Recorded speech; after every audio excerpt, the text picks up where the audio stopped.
OK, on se fait un petit point sur, le problème public. Problème public, c'est quoi? C'est une notion qui est vraiment importante dans le chapitre sur l'action pour l'environnement au programme de terminale. Ça peut faire l'objet d'une EC3, voire d'une dissertation. On peut très bien vous dire: «Ben voilà, à l'aide de vos connaissances et du dossier documentaire, vous montrerez que l'environnement peut être, un problème public». Problème public, c'est quoi? Alors il faut le voir par étapes.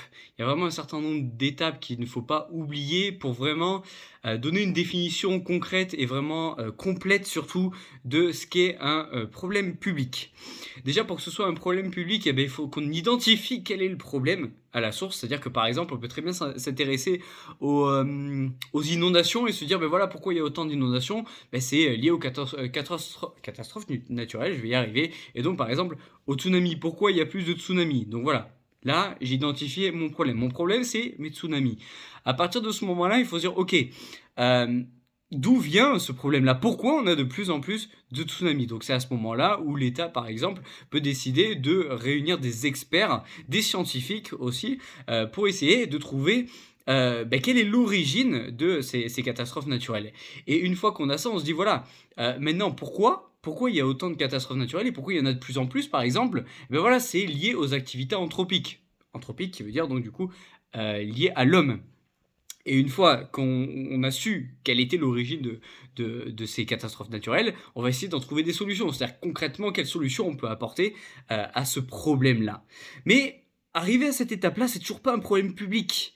Parce que pour que ce soit un problème public, eh ben, il faut que ce soit un problème qui touche toute une population. Donc pour le moment, là, on a parlé juste d'un État, des institutions qui s'occuperaient de cette question-là et essayer de trouver des solutions. Ça devient un problème public à partir du moment où ces solutions qu'on essaie de trouver pour régler le souci, par exemple, des catastrophes naturelles et pour essayer de faire en sorte à ce que il y en ait moins ou en tout cas que les dégâts soient moins importants sur les activités humaines, eh bien, on commence à médiatiser cette question-là. C'est à ce moment-là où vous pouvez très bien voir à la télé qu'on est en train de donner des chiffres sur les derniers tsunamis, par exemple, sur les dernières années, et qu'il y a des experts voilà, qui peuvent intervenir en disant que l'intervalle se réduit entre le premier cyclone et le deuxième, etc. Et donc c'est à ce moment-là où la population va commencer à s'emparer de ce problème-là et s'engager politiquement. Vous avez aussi ce chapitre-là sur l'engagement politique en terminale. Hein, voilà, on peut très bien faire une définition transversale sur plusieurs chapitres. Et donc voilà, on peut avoir des associations qui émergent, par exemple, pour essayer de trouver des solutions à ces tsunamis. D'accord. Maintenant, c'est toujours pas un problème public. Parce que pour que ce soit un problème public, eh ben, il faut qu'il y ait une action publique qui soit mise en place. Donc à partir du moment où il y a une médiatisation de ce problème-là, qu'est-ce qui se passe?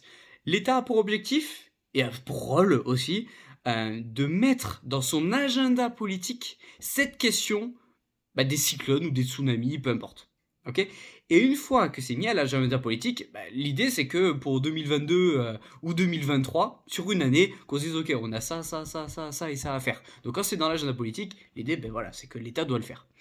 Et ça devient vraiment un problème public à partir voilà, où c'est mis dans cet agenda et il y a une action publique concrète qui est mise en place. Là, on a défini le problème public. Alors là, ça fait une vidéo de 4 minutes.